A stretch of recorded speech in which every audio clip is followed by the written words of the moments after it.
Anna Runkle, also known as the Crappy Childhood Fairy. Now, since post-traumatic stress disorder appeared in the diagnostic manual used by doctors in the United States, it appeared in 1980, the concept of PTSD in the public imagination has grown from like an interesting idea to an accepted reality, and ultimately to a slang term that means overreacting or lingering stress, as in, this traffic jam gave me PTSD. Now, PTSD is real, but its symptoms often look like plain old anxiety or depression or ADHD or even bipolar or borderline personality disorder.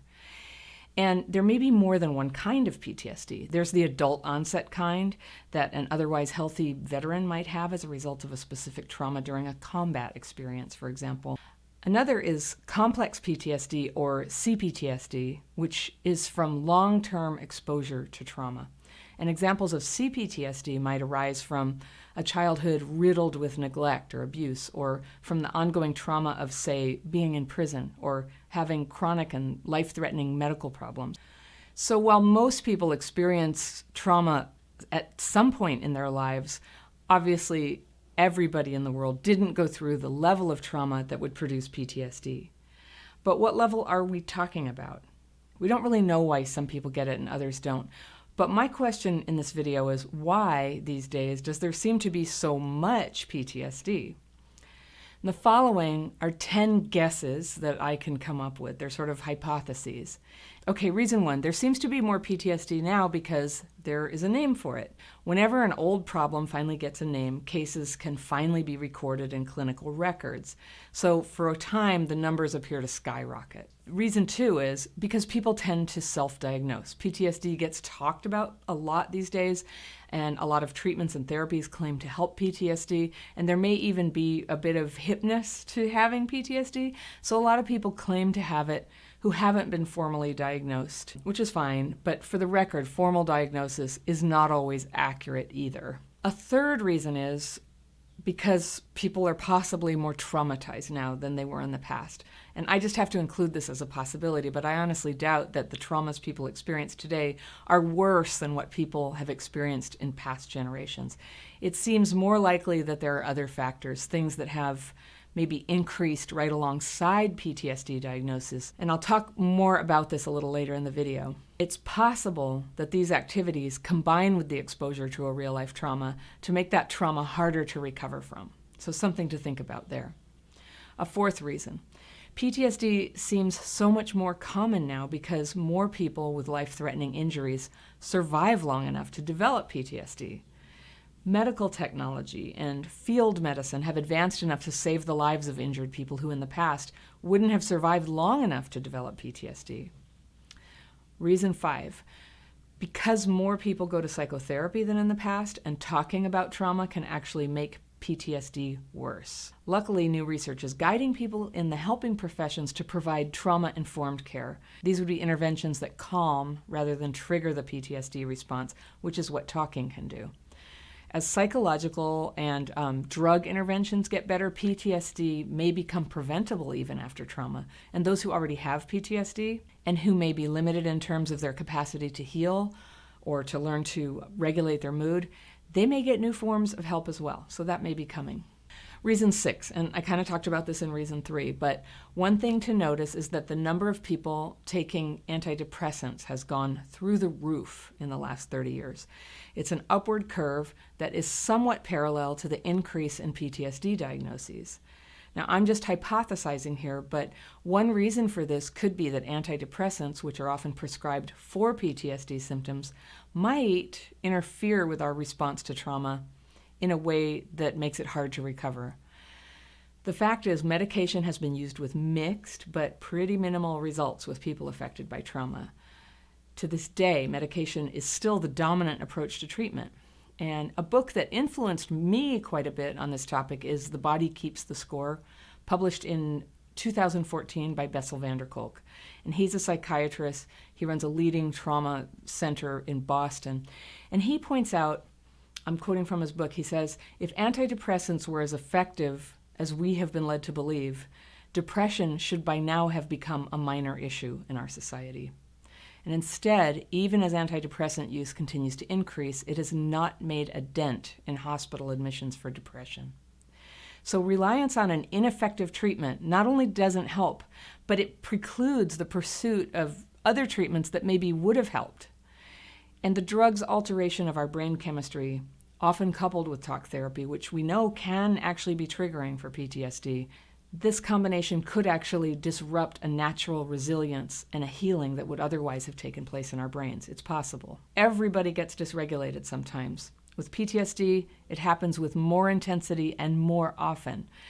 Now, most people, whether they have PTSD or not, are able to naturally re-regulate. Eventually, it can take longer if you have PTSD. But it's possible that medication interferes with this natural process of what we call like getting your head together. All right, reason 7, another possibility. PTSD could be so prevalent because overly violent and sexual images in media are changing our brains. And I confess, I love the show Game of Thrones, even though allowing myself to watch horrible depictions of sexual assault and decapitation and poisoning actually make me feel adrenaline charged and a little bit out of my body. This could go on for a couple of hours or a couple of days. So we see this kind of thing in games and on the internet and on TV way more than when I was a kid, and even way more than just 20 years ago. Way more. Now, I thought this was my oddball hypothesis, but research is now actually showing that watching violent news even does in fact produce PTSD symptoms. So for people like us, just watching the news could be making PTSD worse and blocking the natural healing process. Reason 8, the protective influence of strong families and communities has been breaking down for some decades. This is a huge topic, and I want to say more about it in the future, but just for today, let's just look at one aspect of social breakdown, and that's the number of children raised without their dads, without fathers in the home. On top of a whole bunch of other factors, not having a father's presence in your life can have huge lifelong consequences. In 1960, 8% of children lived with their mother only, and today it's more than 24%. Now, not having a dad is just one thing, and it may not always be a bad thing. We know that that could be the abuser, and it may not always be the primary cause of hardship, but let's just look at the statistics. 63% of youth suicides are from fatherless homes. That's 5 times the average. 90% of all homeless and runaway kids are from fatherless homes. That's 32 times the average. 85% of all children who show behavior disorders come from fatherless homes. That's 20 times the average. 71% of all high school dropouts come from fatherless homes. That's 9 times the average. And if you want to see the sources for these statistics, there's a link in the description section below. But there it is. There's a huge association with just one of the things that happens in a troubled childhood of not having your dad there with you when you're growing up. Here's another possibility. Our diets have changed. It's plausible that our collective accelerating Western shift from whole foods to highly processed and high carbohydrate foods over the past 40 years or so, and this is the same shift that plays a role in the obesity epidemic, it's possible that that could be lowering our resistance to the destructive brain changes that occur when PTSD develops. We also know that trauma can play a role in triggering obesity as well. Another reason for why there's so much PTSD, we're growing more isolated socially. And since the 1980s, the percentage of American adults who say they're lonely has doubled from 20% to 40%. Now, in my opinion, loneliness is at the heart of just about everything bad. And human connection is the medium in which all good things grow.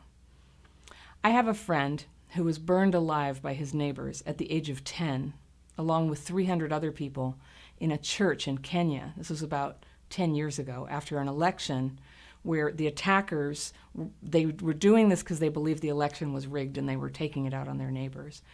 Now, my friend survived, and he underwent years of painful reconstructive surgery, and he has significant scars on his hands and his face and his head.